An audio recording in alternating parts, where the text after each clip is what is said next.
You are a loser, you're a coward, you are nobody, you're an animal. These are relatives of victims of the Green River Killer. May God have mercy on your pathetic soul, because the rest of us who know the truth about you won't. The most prolific serial murderer America has ever known. The one thing that I want you to know, I was that daughter at home, waiting for my mom to come home. Whose 19-year reign of terror left the area surrounding Seattle littered with corpses. I don't wish for him to die. I wish for him to have a long, suffering, cruel death. But who was the Green River Killer? And was he born to kill? When he went through the door and left to go to work, he wasn't the man that I knew.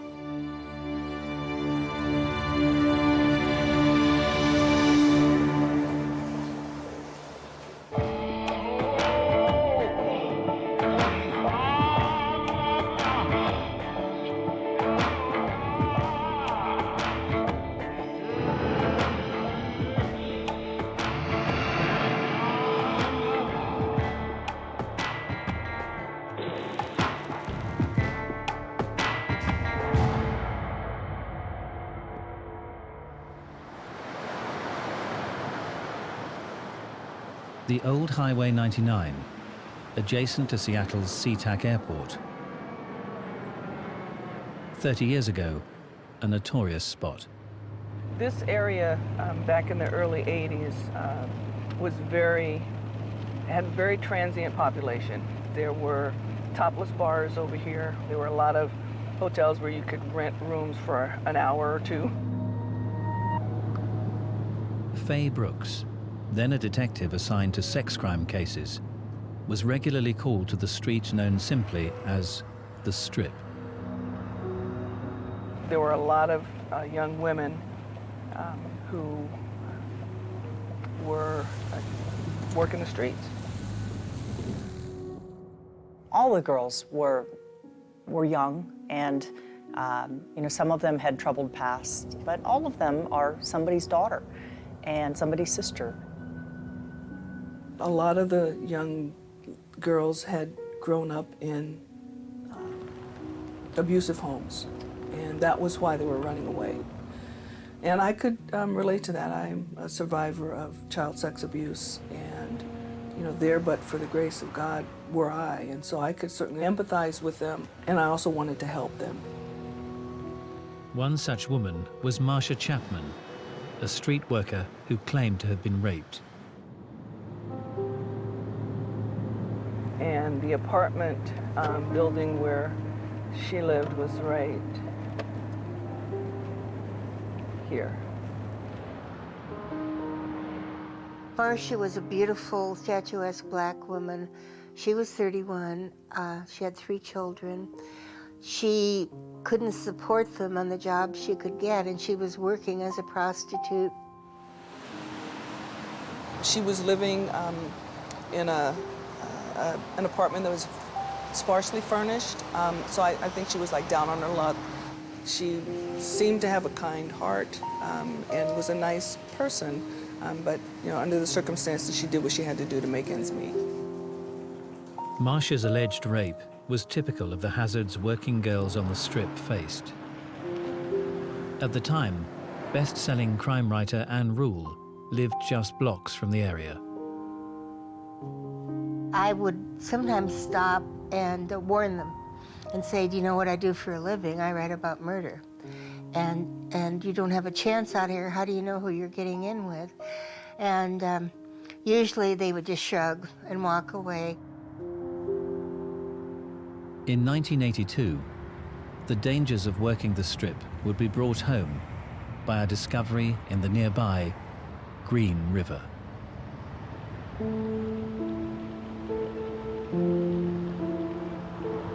There was a man on the water in a boat, and he saw underneath the water what he thought was a mannequin. It wasn't a mannequin, it was a human being, and there were 2 of them there. Well, one of the victims in the water, her hand was just waving with the current of the water. And it was like, here I am, please help me. but of course, it was too late. As police investigated the crime scene, they made another grim find. Processing the scene where the victims were in the water was where we found the third victim on the banks. They were all within a few feet of each other, and so clearly, you know, the same killer had put all three of the bodies there. All three women had been picked up from around the Strip by what the FBI dubbed an organized serial killer. The organized offender was more planned, more premeditated, was able to conceptualize crimes and carry them out very efficiently, namely because of the fact that they had very little feeling for another human being. They looked at a victim as an object for their excitement. Basically, you're talking about a sexual psychopath. The victims were 16-year-old Opal Mills, 17-year-old Cynthia Jean Hines, and 31-year-old Marcia Chapman. When I found out that it was Marcia, I don't think I had any words that I could say. It was like, oh my God, somebody killed her. It was really sad. We did not know this was only the beginning of a reign of terror, and we wouldn't know who was doing this for a very long time. On Seattle's Strip, the Green River Killer had found a rich hunting ground that would enable him to amass a body count unrivaled by any serial killer in American history.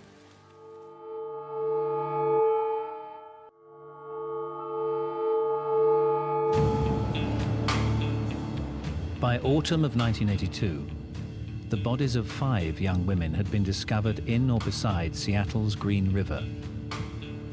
They had disappeared from a notorious highway known as the Strip, an area where prostitution was rife. And the Green River Killer had only just begun.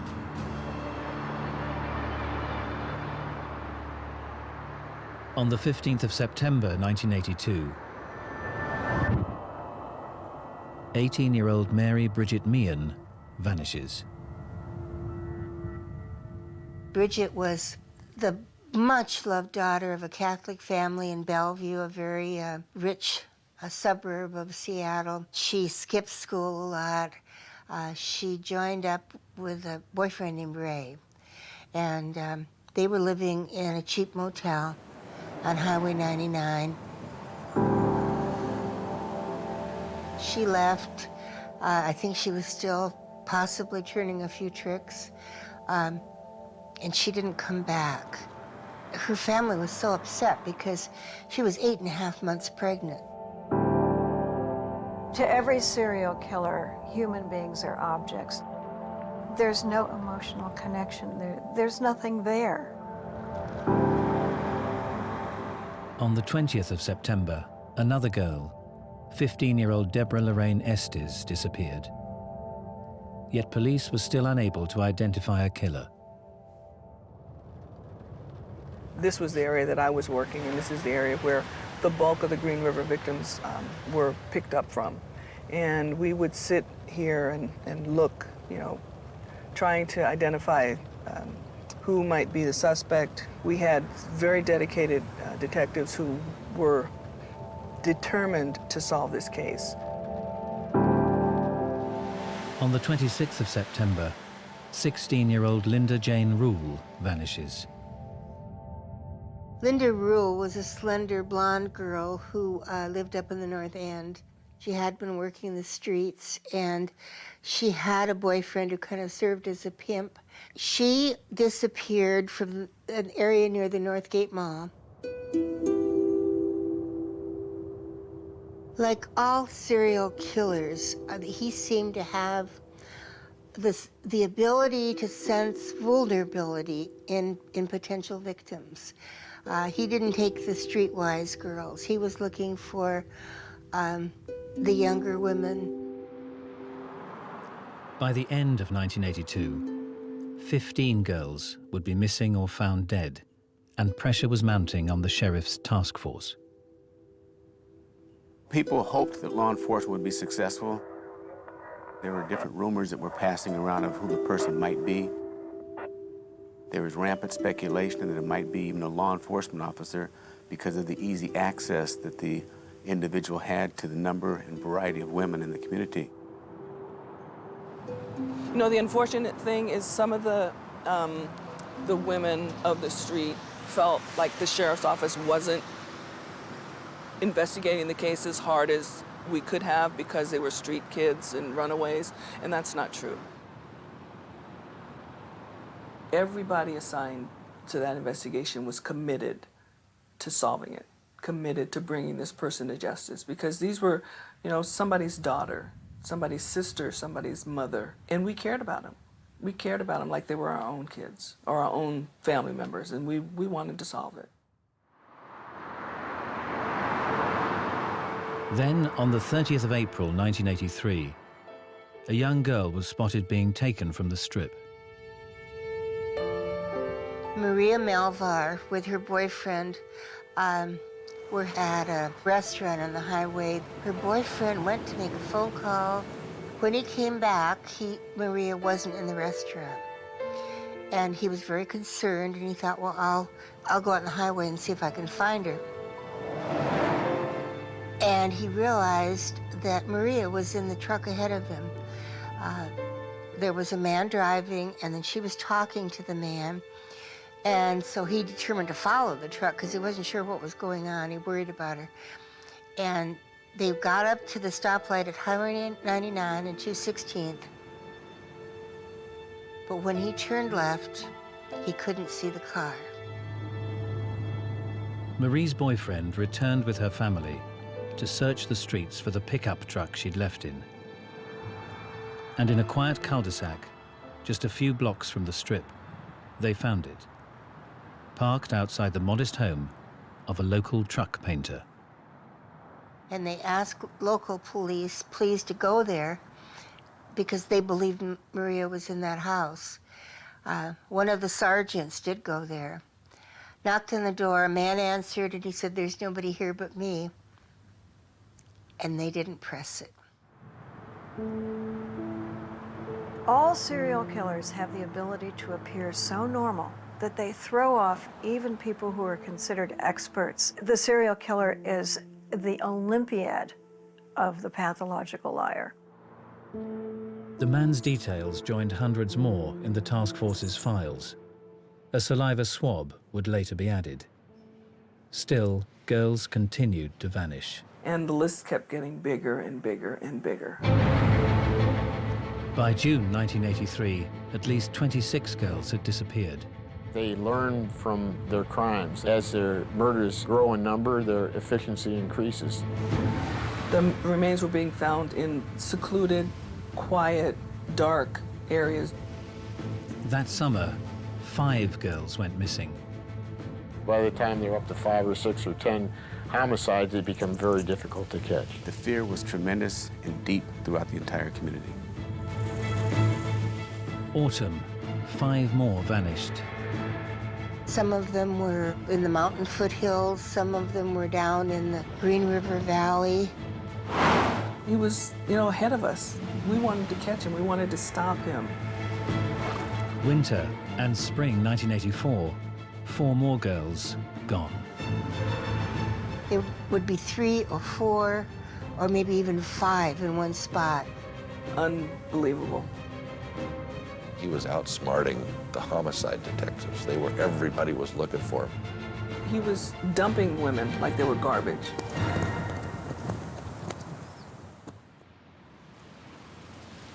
This was a gun site. It's not far from the airport.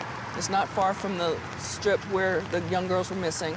In the evenings, it was dark, very secluded. Very few people came down here. You could come, dump something, and be gone. And that's what happened in this location here. They were just dumped.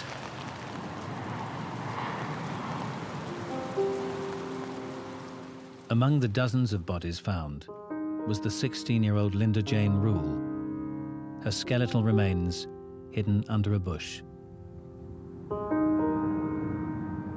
And in the scrubland south of the airport, the fate of the pregnant 18-year-old Mary Bridget Meehan was finally discovered.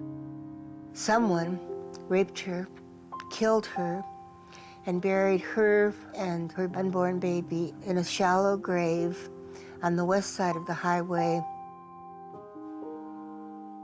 By spring 1984, the killer had amassed more than 40 victims. But then something changed. The killings appeared to have stopped. Many thought that he was gone. It's incredibly unusual for a serial killer simply to stop killing. A serial killer will usually only cease murder when he's apprehended or when he dies himself.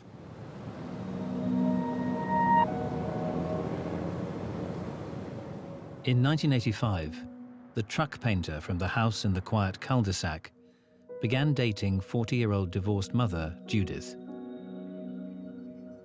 When I first met him, I thought he was quite the gentleman and so polite and nice. He loved the country music and the dancing. And he was always smiling. He never got angry. And I just thought he was the greatest. It was like love at first sight.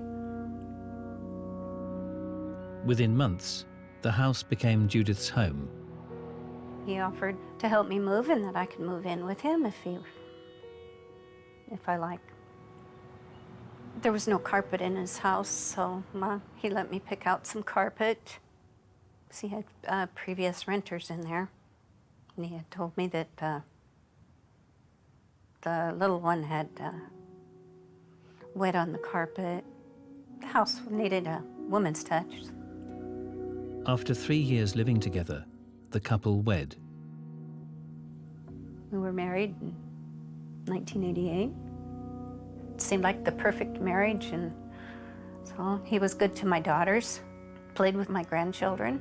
My dreams are coming true. Judith would enjoy 13 happy years of marriage, while most of the world forgot about the Green River Killer. Most, that is, except the men and women of the Green River Task Force. And in 2001, advances in DNA profiling enabled them to compare samples taken from the early victims, including Marcia Chapman, with swabs that had been taken from several men questioned during the investigation. This is the DNA from Marcia Chapman, and this is the DNA from the Green River Killer. And we looked at them and we're like, they're the same. They're the same. It's Gary Ridgway.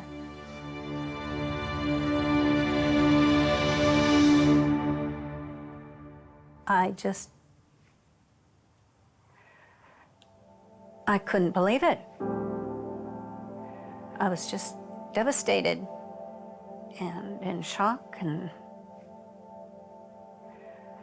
I think I went into denial. I wasn't believing it. Only now would the world discover the shocking truth about Judith's husband, Gary Ridgway, the most prolific serial killer in US history.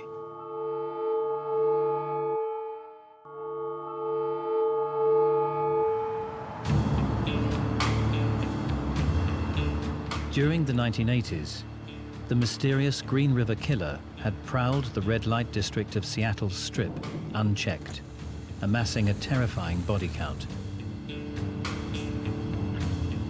In 2001, a DNA match had connected 52-year-old truck painter Gary Ridgway with the first few victims. He had been identified as the most prolific serial killer in the history of the United States. Each of us recognized that this would be the biggest criminal case in the history of the state of Washington. The prosecution and defense teams would now be able to interview the man suspected of over 4 dozen homicides. I'm walking down a corridor and I'm going to open the door and be introduced to the supposed Green River killer. 100 things are going through your mind and wondering, what is it going to be mean? Is he going to be crying? Is he going to be crazy? And I walked in and like, wow, this isn't what I expected. How are you? Pretty good. All of us kind of looked at each other and said, that's the guy that's been eluding everybody for 20 years? What was remarkable was that he was so normal. Sleep okay? No. Well, that didn't look like the Hilton in there. I got a glimpse of it. Well, it had a posturepedic mattress in there, so it was Sears, so that was good. Okay. Yeah, a little bit hot in there, but... If you did not know what he had done, you would like him. The monster within him was well hidden. People want to ascribe extraordinary traits and qualities to these people. These are, for the most part, very ordinary individuals, except for the extraordinary crime that they get involved in. So who was the suspected Green River killer? Gary Ridgway was born in 1949, the middle of 3 boys. He lived in a small house, not far from the Strip. His mom was kind of stay-at-home and then part-time. She worked at a department store. His dad drove a bus for the county. Gary sometimes would ride with him on the bus, and his dad would say, see her, she's a prostitute, she's the scum of the earth, and would berate prostitutes and talk about how filthy and bad they were. And then there are a couple of episodes where Gary recalls him leaving him in the vehicle while Dad went and had sex with a prostitute. School friend Terry Rochelle recalls that Gary Ridgway was more inward than his siblings. His brother was very outgoing and, a bright personality, and Gary was more quiet and withdrawn, I would say is a good word.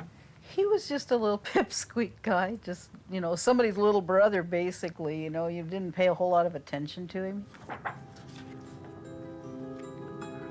Just kind of in the shadows, I would say, most of his life. At school, the struggling Ridgway failed to make an impression. However, at parents' evenings, his mother Mary did. All the women kind of sat back and looked at her. It was strange because she would wear a big bouffant hairdo and lots of makeup, short skirts, which were not really the style in those days, especially for a mom. She just always seemed like she was trying to be very glamorous and not like our moms at all. I always remember her wearing kind of the really tight shorts and low cut tops and longer hair. She was very attractive lady. Ridgway admitted wetting the bed throughout his childhood and well into his teens. When he would wet the bed, his mother would put him had him get in the bathtub and wash him and wash his genitals. During one bath, her robe fell open and she was naked underneath, and he felt arousal at that, and at the same time knew that it probably wasn't a good thing to feel, but he felt it. He talked about having some sexual feelings towards her. He described in some detail watching her when she was in a bathing suit and looking at her and thinking that she dressed pretty provocatively. This overly sexualized person washing her son's genitals, and you realize that most teenage boys are having an awful time with dealing with their own emerging sexuality, has to have had an impact on some way. Boys need to see their mothers as asexual. It is very, very destabilizing for an adolescent boy to see his mother in a sexual manner. It's very hard for an adolescent boy to imagine his mother having sex with anybody, including his father. And so when a mother behaves in a sexualized or hyper-sexualized way, it's very unsettling for an adolescent boy. As Ridgway got older, he started showing signs of destructive behavior, starting fires, and as a teenager, he took his first step towards murder. he approached a first grader, a 6-year-old boy, that he saw playing in a lot near his house. The boy was dressed up playing cowboys and Indians, and he kind of lured him into the bushes and completely unprovoked stabbed the little boy in the stomach and nearly killed him. He told the boy that he just wanted to know what it felt like to kill somebody. And after he stabbed him, he took the knife and kind of wiped the blade off on the little boy's shoulder, and just walked away. And actually, nobody ever connected him to that. Serial killers need to have some concrete proof of what they're doing. I mean, you can think about something, but until you've done it, you don't know how it's going to turn out. And so what the serial killer does is experiment. Often they will commit an act like a trial run. Ridgway eventually finished school 2 years late due to his slow progress. The following year, age 21, he married his steady girlfriend and joined the Navy. When he returned from his deployment to the Philippines, his wife admitted that she had had an affair with a friend of theirs. That was when he first started kind of referring to her as a whore and using other derogatory terms. And that was kind of the beginning of a series of relationships that never quite panned out for him.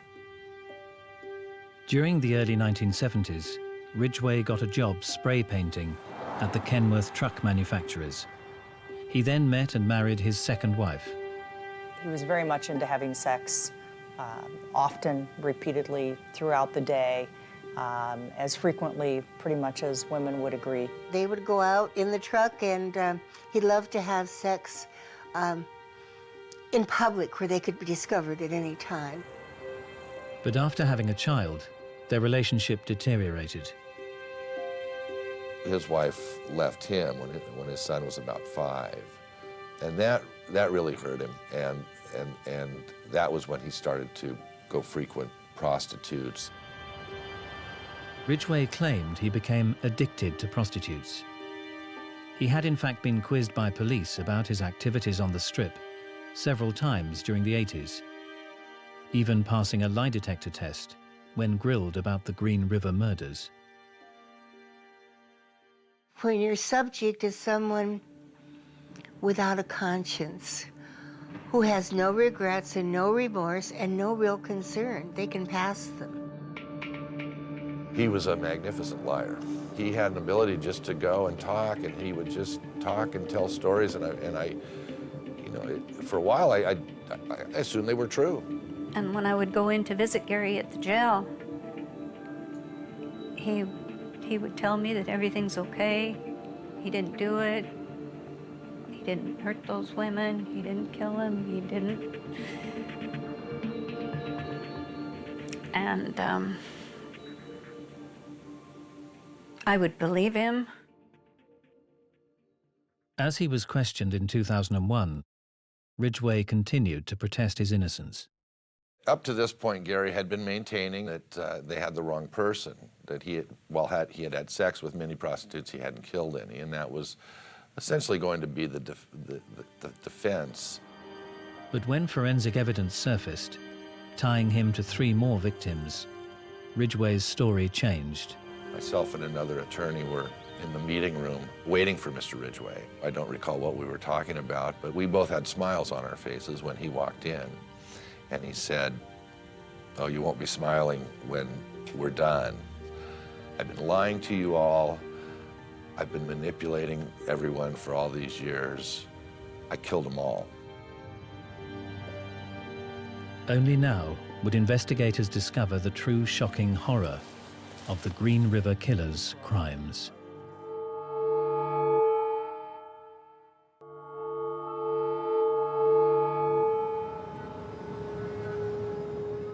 In 2003, 54-year-old truck painter Gary Ridgway admitted he was the Green River Killer that had eluded capture for almost 2 decades. A man responsible for the murder of more than 4 dozen women. Faced with the death penalty, Ridgway offered to tell the truth about all his crimes in return for his life. On behalf of the victims' families, who wanted to know the fate of their loved ones, the prosecution agreed. Ridgway would now reveal the true horror of his crimes. Investigators now learned how the Green River Killer had so easily abducted and killed his victims, even at the height of the public terror. He came across as being a very meek and mild, safe person. As a matter of fact, in one situation, he had his child in the car with him when he picked up a prostitute. He looks like a mousy little man. He doesn't look like the kind of person that, if you were a prostitute, that you would be afraid of. They thought, well, he's a family man, he's safe, and turns out he wasn't. He preferred to take them to his house. Some said no to that, and they would drive to a remote location, and he had a pickup truck with a canopy on the back. And he would convince them to go into the back of the canopy so they could have more room to have sex. But what he would do is, once he got them in the position, either in his bed at home, where he had pictures of his son on the wall and they felt a little more secure, or whether they were just hopping in the back of the truck, get naked, begin with oral sex. A missionary at some point convinced them that he would be able to finish sooner if they would agree to the rear entry position. When I got through having a climax with her, I jumped on her. He had his arm around the girl's neck. How much are you pulling on her neck? I'm pulling really hard on her neck. How? Just like this. What are you saying to her? Don't fight, and I'll let you go. And then choke them with his forearm. I'm feeling, I gotta kill her, I gotta kill her, I gotta kill her.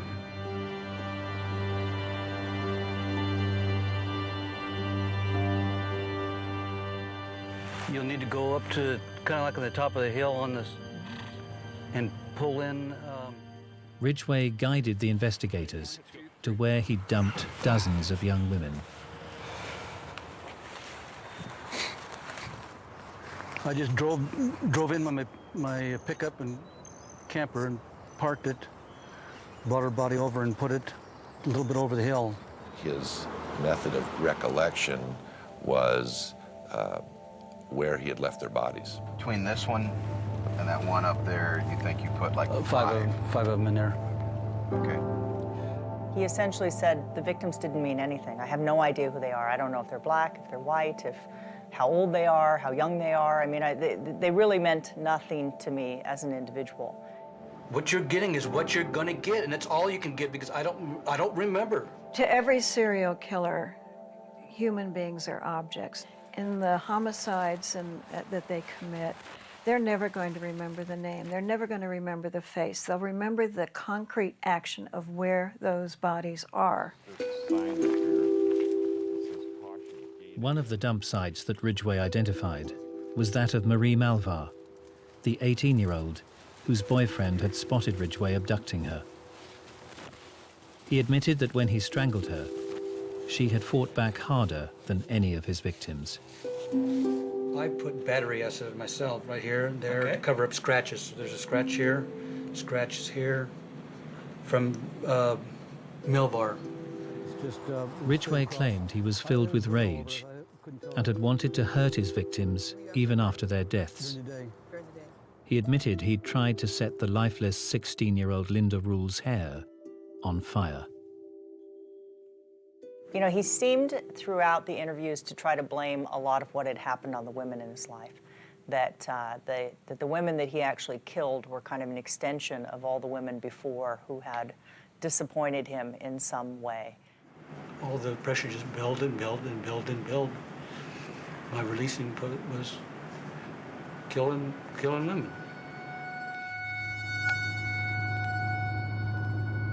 He did talk about a number of the victims that he would go back and have sexual relations with them for a number of days after he killed them. Gary, and did you revisit any of these? I revisited at least one of them. And when we say revisit, what did you come back to do? Have sex with her. He's like, oh yeah, you know, but then the flies would come and the maggots, and then I'd be like, oh, I don't, you know, like he didn't want to do it after that. You know, you were just, I mean, that's the thing. He said it in this, like I'm talking to you, but as if it's totally normal. Now, why do individuals do this? The standard explanation for necrophilia had been sex with someone dead. You can have total control over it. There's no resistance at all. And so you can live out those sorts of feelings with a dead, lifeless body. He's not the one that you're going to turn to and ask, why did you do this, and get the deep psychological answer. But one of the things that frequently came up was that he wouldn't have to pay for the sex.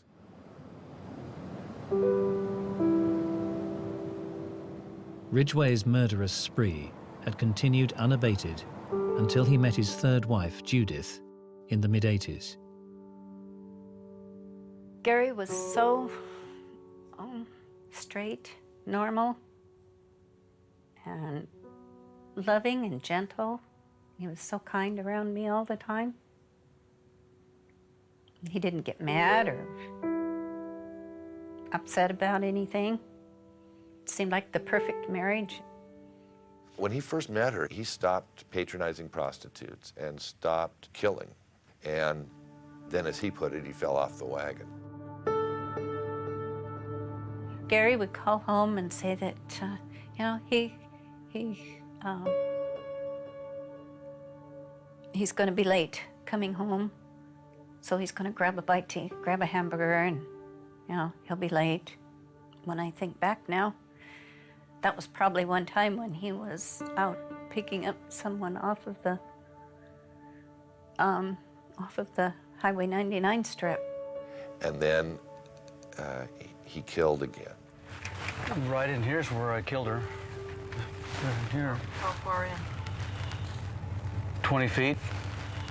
He would tell me he'd call home and say he's going to stop at the junkyard on the way home from work.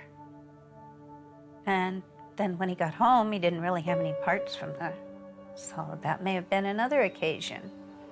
And so, after having killed maybe 60 girls from 82 to 85, from 85 to when he was caught in 2001, the number of victims was more like 10 or 11.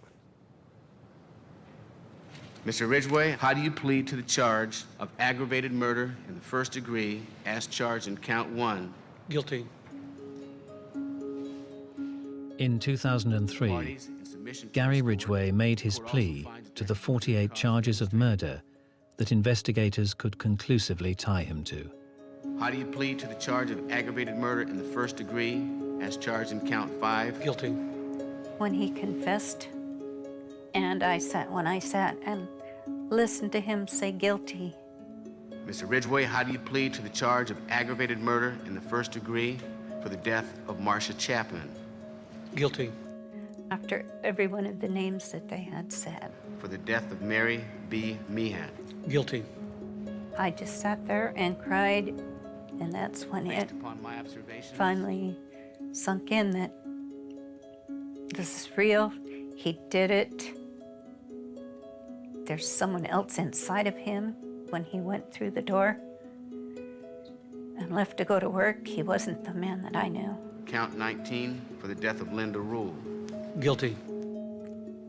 I would think back and think about all those years that I was with him. Were they real? Or was he just using me? How do you plead to the charge of aggravated murder in the first degree as charged in count 48? Guilty. I lived with him all those years. He could have killed me. He could have killed my daughters. He could have killed my grandbabies. So what made the monster? Was it his unusual upbringing? Or was Gary Ridgway born to kill? I still don't believe that any child is born to kill, but I think some children have a predisposition to violence. If the child grows up in a safe place for them, where they feel loved, where they attach, we're never going to know that that predisposition for violence is there. But if that child is born into a home where they're afraid, where they're neglected, where they're abused, then you have the perfect soil to grow a serial killer. I think that a boy and his mother have a certain relationship, and when that relationship is different, then I think that's when we start seeing those kind of switches turning on and off. This is one of my ominous signs. She was somewhat seductive and so on. These sorts of unhealthy relationships with a maternal figure. People that I've encountered that I've prosecuted for murder, I think that their circumstances have driven them to do what they have done in the majority of cases that I have handled, I would say. I did not see that in Ridgway. I truly believed that he was born that way, hardwired that way, whatever you want to say. The Green River Killer was definitely born to kill.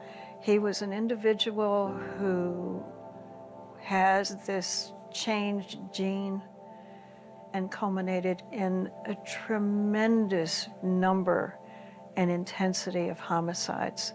His brain is definitely wired differently. He's a psychopath. That has to be a brain miswiring from the beginning. I don't know about the nurture-nature piece. I think at some point it's a decision. And I think we all have some propensities for violence, but you can decide, you can control it. And he decided how he wanted to control it.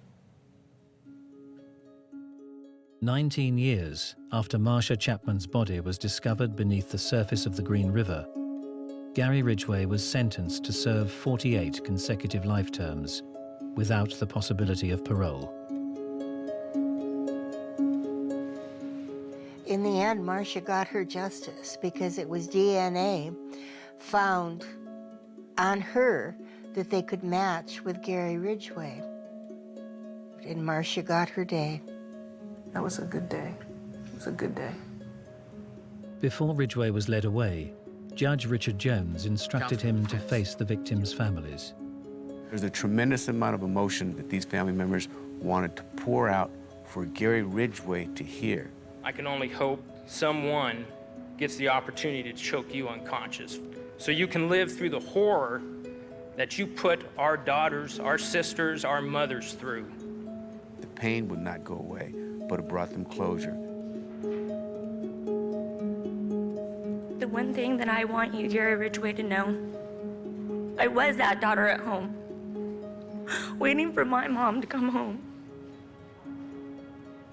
I think for all of us, as we brought the families up and introduced them, it was really emotional. I recall Linda Rule's father. There are people here that hate you. I'm not one of them. Was very sympathetic, very compassionate individual. What God says to do, and that's to forgive all. So you are forgiven, sir. On one hand, I'm sitting next to a person who's done the most inhumane things to other human beings, and then 15 feet away is a person doing the most humane and merciful thing. I wanted him to look out, see the pain, see the anger, and see all the agony that he'd caused in his lifetime. I wanted him to take that visual image with him back to prison. So for the balance of his life, that would be the last public image that he had. You took from me my firstborn child. May her soul and the soul of the other 47 victims rest in peace.